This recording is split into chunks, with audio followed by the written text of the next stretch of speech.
This video is brought to you by mybookie.ag. What's up guys, we're here for the predictions of the UFC 289 card. It's one of the lesser stacked pay-per-views of the year. Not too much star power. There's only 3 ranked matchups where both fighters are actually ranked. Amanda Nunes versus Irene Aldana, champion versus top 5. Charles Oliveira versus Beneil Dariush, 2 top 5 fighters. And Nasruddin Imavov versus Chris Curtis, top 15 fighters. These 2 guys are at the bottom of the rankings. And then we got a couple other ranked fighters that are going against non-ranked.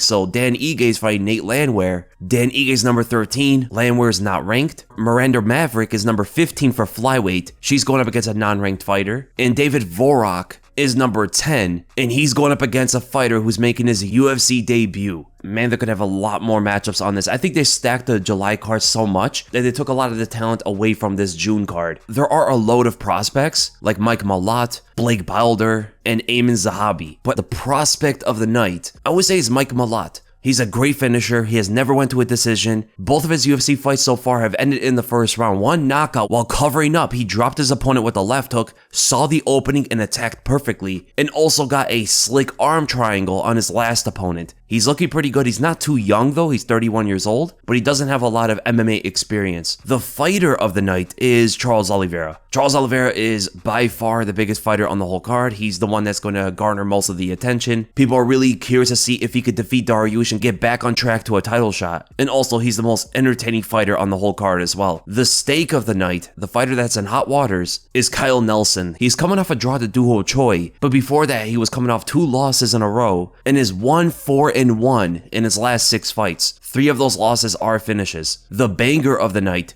I think, is that Charles Oliveira versus Beneil Dariush fight. I could see Dan Ige and Nate Landwehr also being that, but I could also see Dan Ige controlling Landwehr's aggression, slowing it down to a point where it's not going to be as exciting, as entertaining as the Oliveira and Dariush fight. Oliveira versus Dariush, I mean, both these guys are very exciting to watch. Every time Oliveira competes, it steals the show, and I don't see this one being any different. The fight of the night is also Charles Oliveira versus Beneil Dariush. In my opinion, it's one of the best fights of the whole year. Both guys are extremely technical, elite level grapplers, and have developed their striking to a whole different level, able to compete with the absolute best strikers of the weight class. These 2 guys are so well rounded, and that's the fight we're going to go into first. The true main event, Charles Oliveira versus Beneil Dariush, is a fight that seems like a toss-up. We can all see how they could both win. Oliveira is more variety, whereas Beneil Dariush is more efficiency. Oliveira brings a whole toolbox with him into the cage, throwing out so many different kind of techniques at his opponent. Great fundamental boxing. His right straight is on point. He has a great jab, one of the best jabs in the whole weight class. One of the best left hooks as well. His offense is probably the hardest to handle out of everybody else. He does lack completely in the defensive department. He has different kind of takedowns too. He has good double legs. His signature is the belly to belly, picking up the opponent and slamming them. He has different ways to get your back, even on the feet, like he did against Dustin Poirier. On the ground, he jumps up for so many different kind of submission attempts, from guillotines to triangles to different kind of leg submissions, able to pull off the calf slicer and all these unique techniques. And then you look at Beneil Dariush.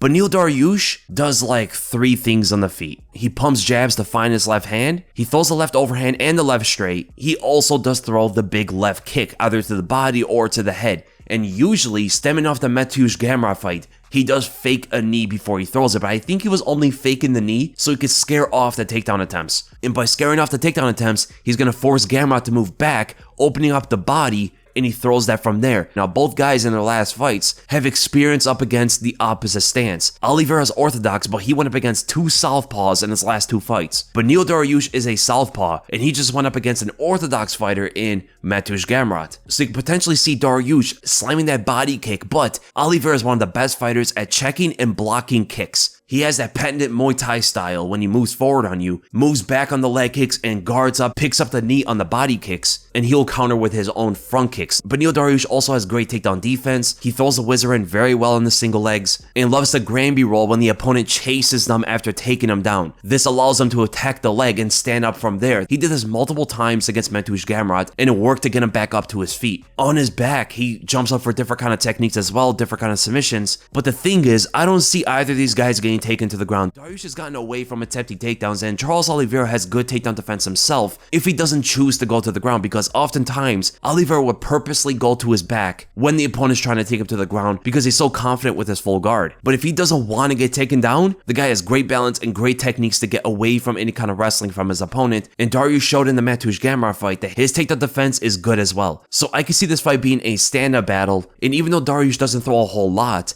his efficiency can actually be a big problem from Oliveira, because Oliveira just doesn't move his head, leaving him open for that big left hand from Dariush, and he also likes to frame off of his right hand, pump up jabs to get into a good angle before he throws it. But here's the thing a lot of people missed.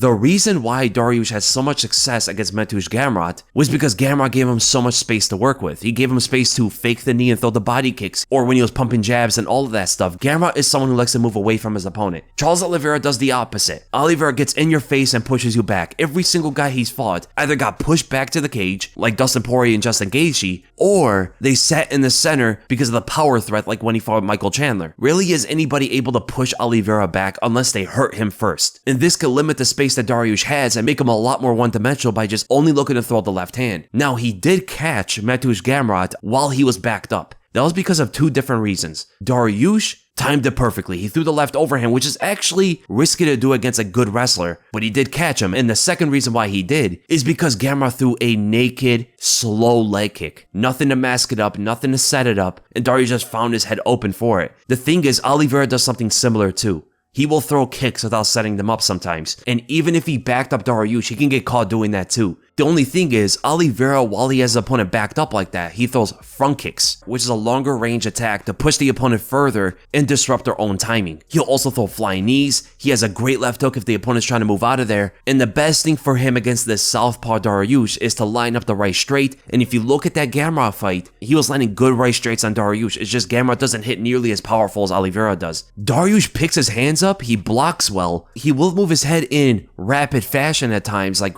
dip far to the side, but his head movement is not that slick, and I can see someone as precise as Charles Oliveira lining up that right straight on him as Dariush is looking to guard up on the sides from the hooks. And this goes to my prediction of the fight. It's so close. Both these guys can win, man. I can see how Dariush cracks him with the left and either knocks him out or chases a submission right after, kind of similar to how Islam Makhachev did. And then I could also see Charles Oliveira knocking out Dariush with the right straight, an intercepting left hook as Dariush trying to move out, a front kick to the face. Any kind of linear attack is very good from Oliveira. And also, I could see him submitting him as well if he drops him. Oliveira seems to be a lot more focused. He's talking about all this stuff like it's a different Oliveira. The last guy you saw was not him. He's probably going to take things a little bit slower and not run into punches. And if he does that against Dariush, I probably do like his chances more, but I also do think that he should be more aggressive against Dariush. Against Islam is a different thing. He should have been a lot more patient. But against Dariush, I think being intelligently aggressive is the better answer. So if I'm going to have to pick, I am ultimately going to go with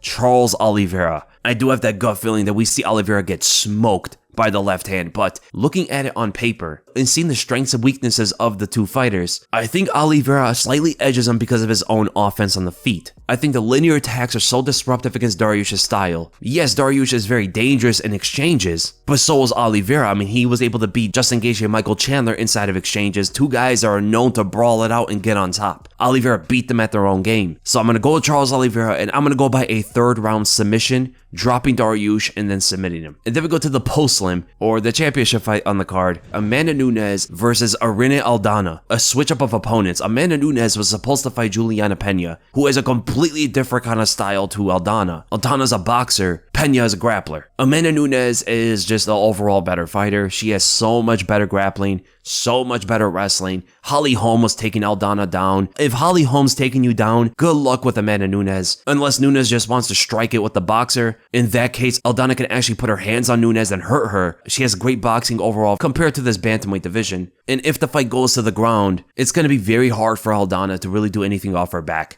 Nunes is scary on top, with the ground and pound and with the way she forces you to give up your back. And even on the feet, Nunes has the power to hurt Aldana. I just like Nunes' chances by fighting smart, throwing out the jab, faking the right, force out the counter left from Aldana, shooting under with the takedown, getting Aldana to the ground, or if the initial shot doesn't get her down, rise up into the clinch, push up against the fence, trip her out, throw some good ground and pound, transitioning to a good position to submit Aldana. Unless the Mexican takeover is inevitable, it's destiny to have 4 Mexican champions at the same time. I mean, if Aldana beats Nunes, this is one of the most special times in the UFC where we didn't have Mexican-born champions, not even a lot of Mexican fighters to be honest, to having 4 champions at the same time. Of course, that's happened for American fighters, as the majority of the roster are American. I don't know if it's happened for Brazilian fighters, where 4 of them were champions at the same time, but then again, there are a lot of Brazilian fighters. It's a different thing with the Mexican fighters because there's not a lot of them, and you're gonna have 4 champions?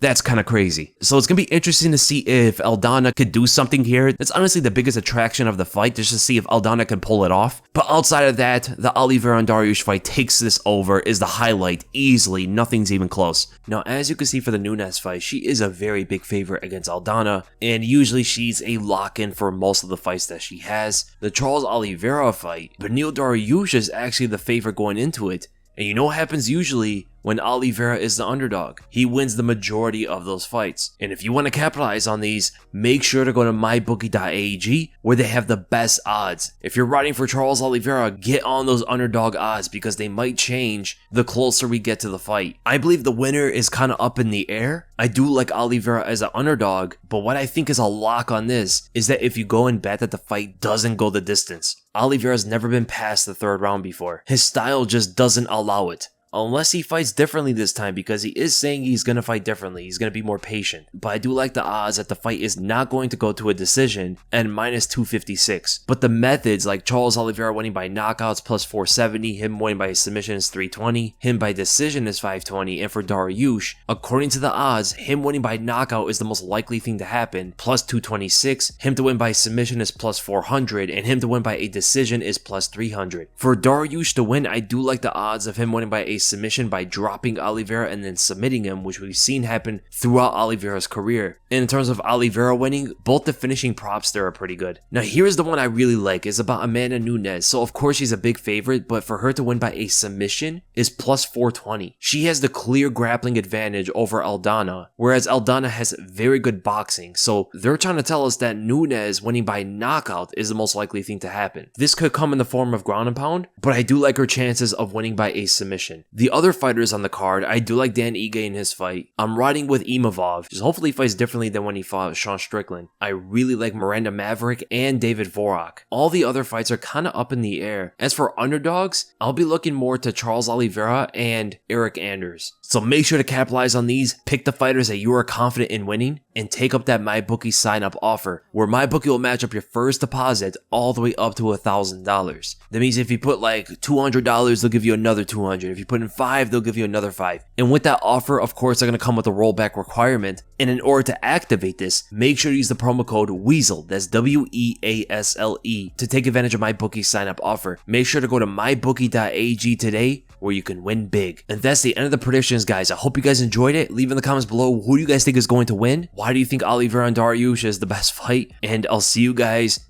in the next video.